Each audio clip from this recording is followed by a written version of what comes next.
વર્ષની થઈશ અને પોતાના નિર્ણય લઈશ. હવે મને તારાથી કોઈ જ દૂર નહીં કરી શકે. આ 6 દિવસ જલ્દી વીતી જાય અને બસ આપણો ખુશાલ અને સુખી જીવનની શરૂઆત કરશું.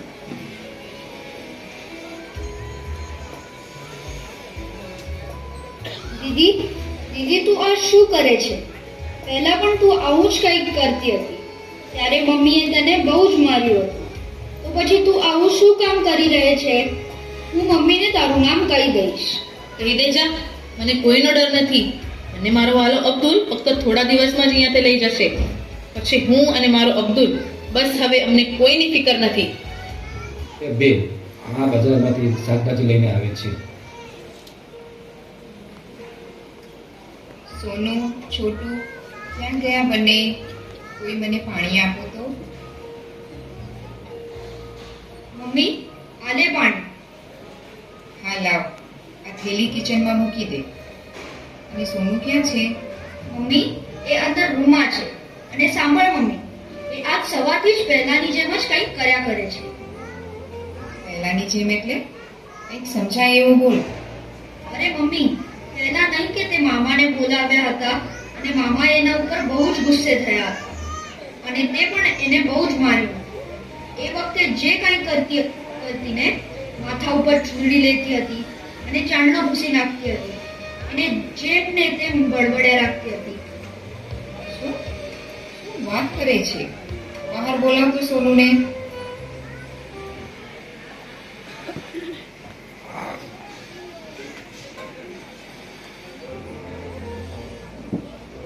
બેટા સોનુ, આ ભાઈ શું કહે છે? શું કે છે મને શી ખબર? કેમ હવે કેમ બોલતી નથી? બોલ ને, ડરી ગઈ ને? મને કોઈનો ડર નથી. મેં એવું કર્યું શું છે કે મને ડર લાગે? મમ્મી, મેં તને કીધું ને કે એમ જ કરતી હતી, આરીસામાં જોતી જોતી. સોનુ બેટા, આ શું છે? તારા મામાએ અને તારા મામીએ તને કેટલું સમજાવ્યું હતું, છતાંય શું સમજાવ્યું હતું? મારી હતું એમ કે ને, તમે કોઈ મારા પ્રેમને જરાય નહીં સમજી શકો. અબ્દુલે મને કહ્યું હતું એટલે મેં તમને વાત કરી. પણ તમે રહેવા દો. જીવ તો મારે છે ને, અને મને મારું જીવન અબ્દુલ સાથે જ દેખાય છે. મારો અબ્દુલ મને બહુ ખુશ રાખશે. તમને ચિંતા કરવાની જરાય જરૂર નથી. સોનુ,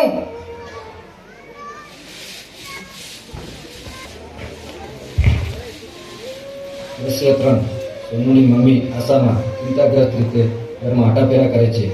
સોનુની સલાહ મામી પણ સોફા પર બેઠા બેઠા કોઈની સાથે મોબાઈલ પર વાત કરે છે. આશાબેન, તમે ચિંતા ના કરો. સોનુને કાંઈ નહીં થાય. તમારા ભાઈ ગયા છે ને એને શોધવા માટે, મળી જશે. કેમ ચિંતા ન થાય ભાભી? તમે સોનુની બધી જ બહેનપણીને ફોન કરી દીધો છે, પણ કોઈને ખબર નથી કે સોનુ ક્યાં ગઈ છે. આશાબેન, તમે આમ કરશો તો છોટુનું શું? એનો પણ વિચાર કરો. અમે શું નથી જાણતા કે સતીશભાઈના ગયા પછી તમે કેટલી કઠિનાઈઓનો સામનો કર્યો છે બંને ભાઈ બહેનના ઉછેરમાં? અને સોનુએ પણ જોયો છે તમારો ભાઈ, સમજે છે એ બધું. હવે એ નાની નથી. તમે ચિંતા ના કરો, આવી જશે. સાચું કહો છો ભાભી તમે. એમના ગયા પછી તમારા સૌના સાથ થકી જ હું છું, અને સૌથી મોટો સહારો તો મારી સોનુ જ હતી. ભાભી, પણ હમણાં થોડાક જ મહિના થયા એને આ પ્રેમનું ભૂત જાગ્યું છે. એ સોના જેવી દીકરી મારી બોળવાઈ ગઈ છે. બિલકુલ સાચી વાત છે તમારી. ભાભી, એ છોકરો જો સારો હોત ને તો પણ મને કંઈ વાંધો ન હતો, પણ એ અભણ, અલગ જાતનો અને એમાંય રખડિયા, રોમિયોગીરી કરવાવાળો. કેટલી વાર તો પોલીસ સ્ટેશનમાં જઈ આવ્યો છે રોમિયોગીરી કરવા માટે. એવું એમના મિત્ર શરદભાઈ કહેતા હતા. એટલે જ તો હવે ચિંતા મૂકી દો બેન. કેમ કે શરદભાઈ રહ્યા ઇન્સ્પેક્ટર, અને એ પણ તમારા ભાઈ સાથે જ છે. બંને મળીને ગમે તેમ કરી સોનુને શોધી જ લાવશે.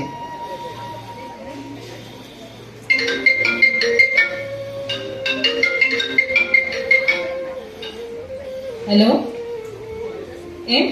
સરસ, કાંઈ વાંધો નહીં. તમે આવો જલ્દીથી ઘરે. અમે રાહ જોઈએ છીએ તમારી. આશાબેન, સાંભળ્યું? તમારા ભાઈનો ફોન હતો. સોનુ મળી ગઈ છે. આવે છે એ લોકો થોડી જ વારમાં, અને કહેતા હતા કે બીજી વાર ઘરે આવીને કરશે. દ્રશ્ય 4. ઇન્સ્પેક્ટર શરદ અને આનંદ મામા સોનુને સાથે લઈને ઘરે આવે છે. એટલે સોનુને અંદર લઈ જા અને ફેસ્ટ આવવા દે અને સુવડાવી દે. એ થાકી ગઈ છે. બિલકુલ સાચી હતી. સોનુ ઓલો અર્જુન અને એના બે લખુકા દોસ્તો સાથે કાર્યપાટની ચેકપોસ્ટ ઉપર એક ગાડીમાં રોકાયા. આભાર છે ઇન્સ્પેક્ટર સાહેબ તમારો. ઇન્સ્પેક્ટર સાહેબ, આશા ભાભી જેલ ભેગો કરી દઈશ આનંદભાઈને. હવે જો બીજી વખત એને મને ઇન્સ્પેક્ટર કહે છે તો બસ આટલી જ મારીને સતીશની દોસ્તી. અને સોનુ મને મારી દીકરી જેવી છે. એને કંઈક થાત તો શું જવાબ આપત મારા સતિયાને. માફ કરજો, પણ મને ખરેખર સમજાયું નહીં કે તમે સોનુને અતુલ સાથે પરણવાની હા કેમ પાડી. મને તમારા ઉપર આટલો વિશ્વાસ તો હતો જ કે તમે આપણી નાની દીકરીને અપહરણનો કેસ એના ઉપર નાખીને અતુલને જેલ ભેગો કર્યો. તમે તો 100% કરો. આશા ભાભી, શું ઉંમર છે શું આપણી આ સોનુ? 17 વર્ષ. 17 વર્ષ નહીં ભાભી, 17 વર્ષ 11 મહિના ને 24 દિવસ. આવતી 6 ડિસેમ્બરના એ 18 વર્ષની થઈ જશે. પછી એ કાયદા મુજબ એના નિર્ણય લેવામાં પણ સક્ષમ થઈ જશે. અને આપણે એના ઉપર કોઈ જવાબ જબરદસ્તી નહીં કરી શકીએ. તો એ જ કહું છું.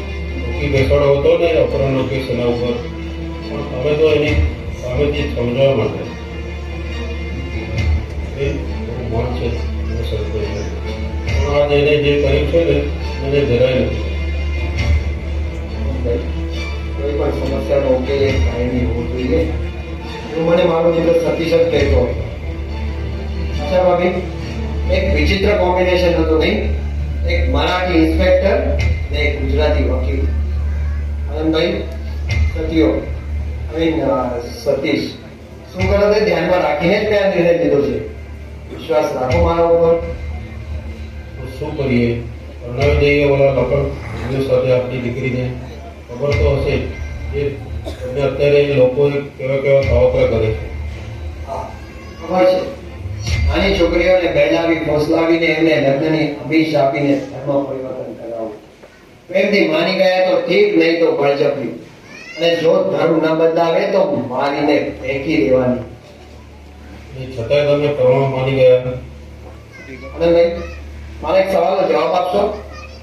જ્યારે આપણી સોનુ એ લોકો સાથે પકડાઈ અને તમે જ્યારે અતુલ ઉપર હાથ ઉપાડ્યો ત્યારે શું હતા સોનુના પહેલા શબ્દો?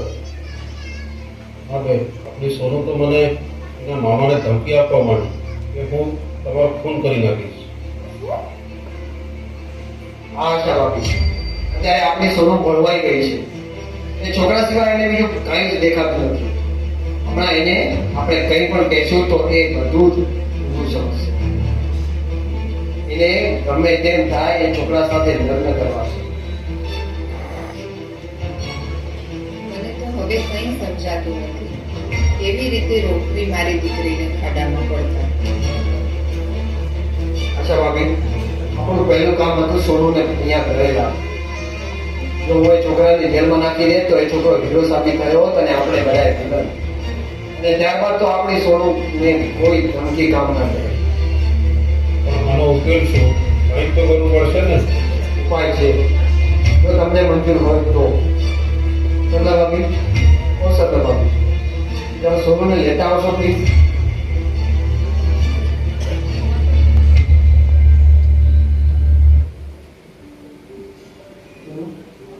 ચિંતા ન કરીશ. અબ્દુલને બે કોન્સ્ટેબલ સહી સલામત એના ઘરે મૂકી આવે છે. હું શું કહું છું આશા ભાભી, આનંદભાઈ, સરલા ભાભી, મને સોનુ સાથે થોડી વાત કરવી છે. તમને વાંધો ના હોય તો 2 દિવસ માટે હું એને મારા ઘરે લઈ જાઉં. તમે ચિંતા ન કરો, સોનુની પૂર્ણ જવાબદારી મારી.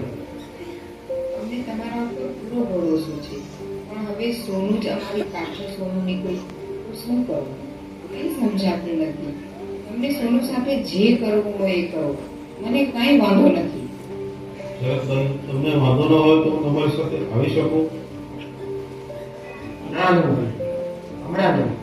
તમારી જરૂર પડશે જ. જ્યારે જરૂર પડશે ત્યારે હું તમને સામેથી જણાવીશ. સોનુ, ચાલ તારી બેગ લઈ ગઈ. 2 દિવસ તું મારી સાથે રહેજે અને તું 18 વર્ષની થઈશ ત્યારે આપણે જોરદાર પાર્ટી કરીશું. તારા લગ્નની પણ અને તારા જન્મદિવસની પણ. હા, મમ્મી કોઈની સામે ના જો બેટા. મિયા બીવી રાજી તો ક્યાં કરેગા રાજી. એ પણ માની જશે. એને મનાવવાની જવાબદારી તારા આનંદ મામાની.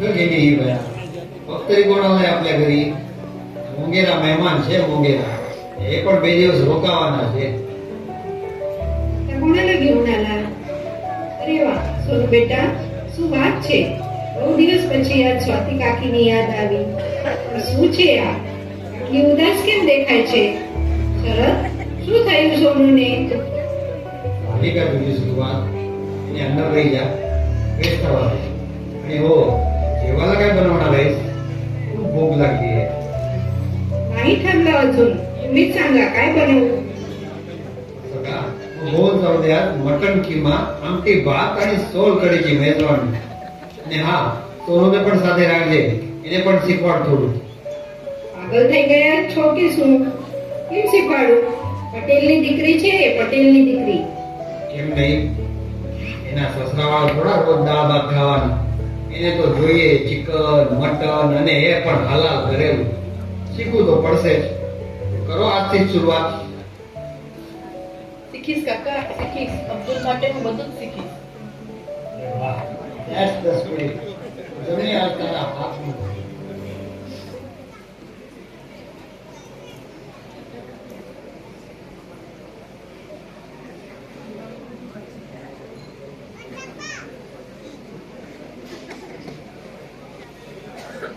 ના ના ના ના ના કાકા મારાથી નહીં થાય હું આ નહીં કરી શકું ના ના ના ના ના અરે સોનુ બેટા શું થયું અરે કઈ નહીં મટન કટ કરતી હતી તો થોડા લોહીના ટીપા સોનુ ઉપર ઉડ્યા અને લાગી ભૂમું પાડવા ના શરદ કાકા મારાથી આ નહીં થાય હું આ નહીં કરી શકું કેમ નહીં થાય એને ખુશ રાખવો હોય તો બધું જ કરવું પડશે ના કાકા હું નોનવેજ નહીં જ બનાવું ના કરતા હું અબ્દુલને જ વેજીટેરિયન બનાવી નાખીશ અને મને વિશ્વાસ છે એ મારા પ્રેમ માટે નોનવેજ પણ મૂકી દેશે હા એ બરાબર જો તું એના માટે બધું જ મૂકી દેવા તૈયાર થતી હોય તારો ધર્મ પણ બદલાવી લેતી હોય તો એ તારા માટે શું આટલું ના કરી શકે એટલે હા હું શું કહું છું તું અબ્દુલને પૂછી જ લે ને જો એ તારા માટે હિન્દુ બનવા તૈયાર થઈ જાય તો બધા જ પ્રોબ્લેમનું સોલ્યુશન આવી જાય આશા ભાભે પણ લગ્ન માટે માની જાય તો હિન્દુ બનવા તૈયાર થઈ જશે તો ઓ મેડમ ખાના રહો છાના એને ઉશ્કેરો નહીં સોનુને અબ્દુલ ઉપર પ્રેમ છે એટલે એ તૈયાર થઈ ગઈ અબ્દુલ તૈયાર ન થાય તો કેમ ના થાય એટલો પ્રેમ હું કરું છું એટલો જ કદાચ એના કરતા પણ વિશેષ પ્રેમ ઈ મારા ઉપર કરે છે ઈ મારા માટે બધું જ કરશે એની મને ખાતરી છે વાહ આ કંગન કો આથી क्या લગાવ ફોન તારા અબ્દુલને અને તને વાંધો ના હોય તો ફોન સ્પીકર ઉપર મૂકીશ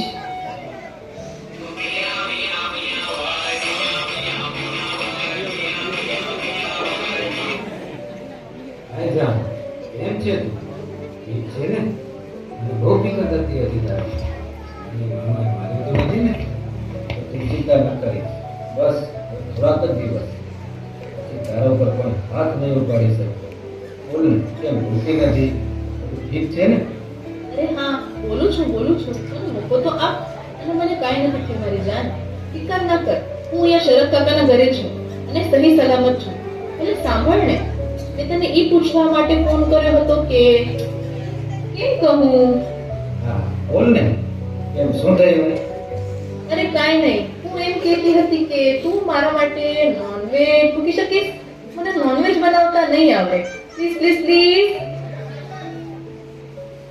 હા ઠીક છે જાન તારા માટે એ પણ મંજૂર પણ ક્યારેક દોસ્તો સાથે બહાર ખાઈ આવું તો ચાલશે ને હા ચાલશે પણ ક્યારે કરો થેન્ક યુ માય લવ અને તું ગુસ્સા ના થતો હોય તો હજી એક રિક્વેસ્ટ હતી રિક્વેસ્ટ માનીશ તો કદાચ આપણા મમ્મી આપણા લગ્ન માટે માની જશે અરે સુન આપણા લગ્ન થતા હોય તો હજાર રિક્વેસ્ટ મંજૂર ફોન તો કર હું એમ વિચારતી હતી કે જો તું હિન્દુ ધર્મ જ અપનાવી અરે શું વાત કરે છે સમજે છે શું તારી જાતને તો હું તારા માટે મારો ધર્મ બદલું વાહ રે વાહ અને આવો વિચાર આવ્યો જ ક્યાંથી તારા જેવી કેટલી છોકરીઓને મેં આમ ફેરીને ફેંકી દીધી છે તો શું ચીજ છે તારા માટે હું મારો ધર્મ બદલું અરે હટ કરે છે કે તારા માટે બધું જ મૂકી થવા તૈયાર થઈ અને તું મારા માટે એટલું ના કરી શકે? આપણો તો ધર્મથી એ ઉપર જઈને એકબીજાને પ્રેમ કર્યો છે ને. સાંભળ, મારા ધર્મ માટે તારા જેવી 100 છોકરીઓ કુરબાન. તારા જેવી કેટલી છોકરીને મેં આમ ચપટીમાં એમ પટાવીને લઈ જઈશ. સમજે છે શું તારી જાતને? રાખ ફોન. તારા માટે શું નથી કર્યું? ઘર છોડવા તૈયાર થઈ, સોના જેવા મારા સમાજને દૂર કર્યું, મારા સગાઓને દુશ્મન સમજી બેઠી, અને તું હા, હેલો આશા ભાભી, તમે બધા જરા અહીંયા આવી શકશો? ના ના, કંઈ નથી, થોડું કામ છે સોનુને, વાત કરવી છે તમારી સાથે. હા પ્લીઝ બેટા. Thank you. જોયું બેટા, અને હવે સમજાયું કે આ લોકોને પ્રેમ જેવું કંઈ હોતું નથી. એમના માટે તમે ફક્ત એક રમકડા છો, રમકડા. એ વખતે જો હું તને આ બધું કહે તો તું માનત નહીં ને? સાચી વાત છે કાકા. મને ઘણા બધાએ સમજાવી, મારી બેનપણીએ પણ કહ્યું, એટલા ન્યૂઝમાં પણ મેં સાંભળ્યું હતું, પણ મારું મન એમ જ કહેતું હતું કે મારો અબ્દુલ બીજા જેવો નથી, એ મને કોઈ દિવસ નહીં છોડે. પણ મેં ખોટી સાબિત થઈ. મને માફ કરી દો કાકા, મને માફ કરી દો. ના બેટા ના, માફી નહીં. તારે તો આભાર માનવો જોઈએ ઉપરવાળાનો કે એને તને સમયસર સમજણ આપી. અમે તો પહેલેથી જાણતા હતા. આવા કેટલાય કેસ અમારા પોલીસ સ્ટેશનમાં નોંધાતા હોય છે.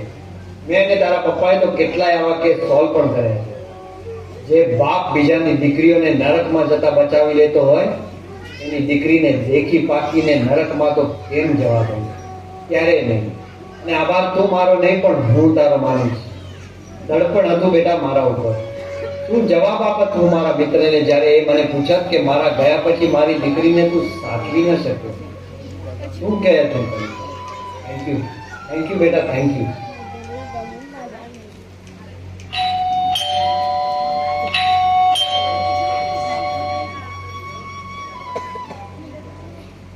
મમ્મી, મને માફ કરી દો મમ્મી. સોરી, મારાથી બહુ જ મોટી ભૂલ થઈ ગઈ. Sorry mummy, sorry. માફ કરશો શરદભાઈ, અને માફ કરશો.